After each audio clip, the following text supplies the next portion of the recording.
Hello दोस्तों, स्वागत है आप सभी का हमारे यूट्यूब चैनल विधिकारी में। दोस्तों, इस वीडियो में हम सहमति की आयु में बदलाव की आवश्यकता इस विषय पर डिस्कस करेंगे। और यह जो मुद्दा है, यह जो टॉपिक है, यह यूपी पीसीएसजे मेंस के जीएस वाले पेपर के लिहाज से यह बेहद महत्वपूर्ण है। इसके अलावा यह भारतीय संविधान जो खंड है उसके अंतर्गत भी इसे पूछा जा सकता है। तो इस लिहाज से यह जो है बहुत महत्वपूर्ण विषय है। इस पे टिप्पणी के रूप में या उसके रूप में यहाँ प्रश्न बनाए जा सकते हैं। तो इस प्रकार के और भी वीडियो पाने के लिए आप हमारे चैनल विधिकारी को सब्सक्राइब जरूर कीजिए। तो आइए देखते हैं कि इसमें जो है कर्नाटक उच्च न्यायालय ने किस प्रकार का जो है दिशा निर्देश दिया है या किस प्रकार का आग्रह किया है।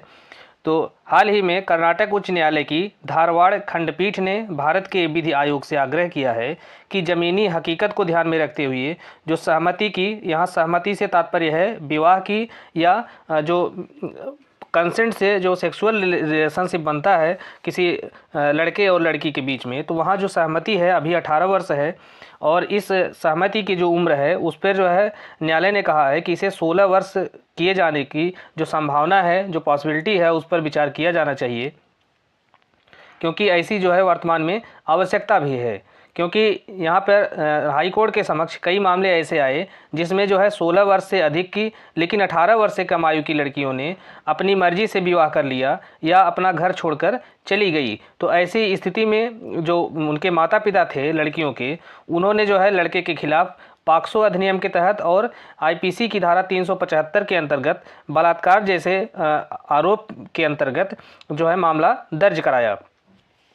तो ऐसी स्थिति में चूंकि जो लड़कियां हैं वह 16 वर्ष से अधिक की आयु की हैं और वो अपनी सहमति से घर छोड़कर गई हैं, तो स्वाभाविक सी बात है कि जो सामाजिक डर है उनके माता पिता को, तो उससे बचने के लिए वह लड़कों को जो है गंभीर धाराओं के अंतर्गत उनके खिलाफ मुकदमा दर्ज करा देते हैं।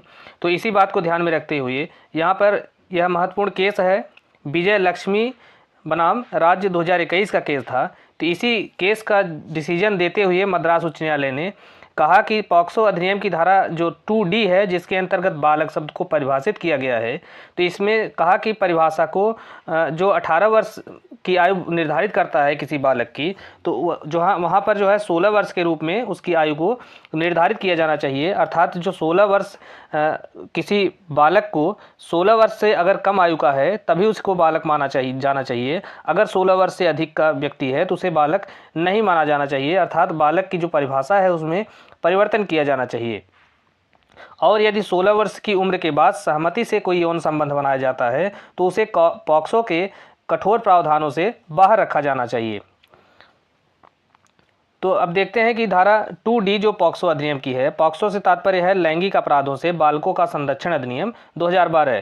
तो इसकी धारा 2D में जो है बालक को परिभाषित किया गया है। इसके अनुसार बालक से ऐसा व्यक्ति अभिप्रेत है जिसकी आयु 18 वर्ष से कम है।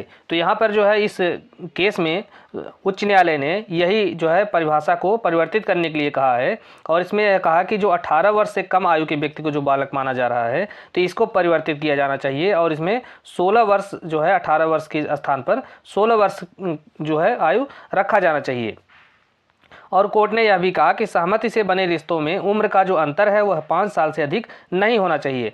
जैसे अगर मान लीजिए कि कोई 16 वर्ष या 18 वर्ष, जो अभी वर्तमान में 18 वर्ष की आयु है, तो 18 वर्ष की उम्र की अगर कोई लड़की है, अगर वह या लड़का है, अगर वह सहमति से किसी के साथ लैंगिक संबंध स्थापित करता है तो उस दोनों के बीच का जो अंतर है वह अधिकतम 5 वर्ष होना चाहिए। इससे अधिक का अंतर नहीं होना चाहिए।